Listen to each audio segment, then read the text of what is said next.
Sean Strickland is considered by many as one of the better boxers in MMA right now, but this is likely because of surface level optics and stats against mostly weak competition rather than his actual boxing ability. Strickland uses a unique off-brand Philly shell guard with a narrow upright stance. There's a common misconception among MMA fans that Strickland is a world-class defensive boxer, but that's not the case. He has one of the most overly reactive defenses of all time, so his guard is extremely easy to manipulate with feints and conditioning. His fight against Alex Pereira was an example of this. Pereira kept jabbing Strickland's body until he eventually came up high to land a left hook on Strickland's unprotected chin. Strickland's main method of parrying is to extend his arms out to meet his opponent's punches at the source, which causes him to bite on and react poorly to feints and leave his chin exposed. Strickland's only layer of pocket defense is a shoulder roll, so when his opponents extend their combinations and force him back, he simply just leans back, retreats in straight lines and flaps his arms around like he's swatting bees while his chin is in the air. Strickland is known for his jab because of how active he is with it, but activity doesn't equate to quality, and Strickland's jab just isn't a high quality jab.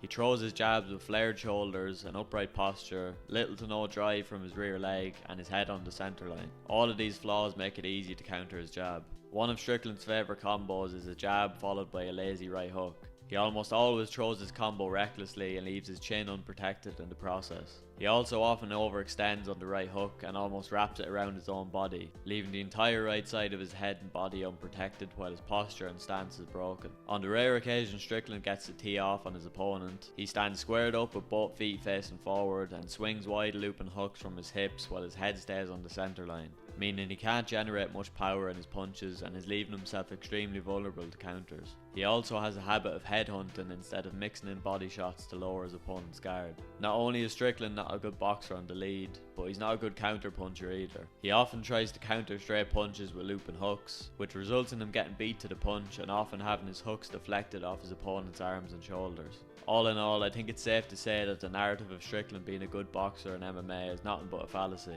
so hopefully this video helped put that to bed.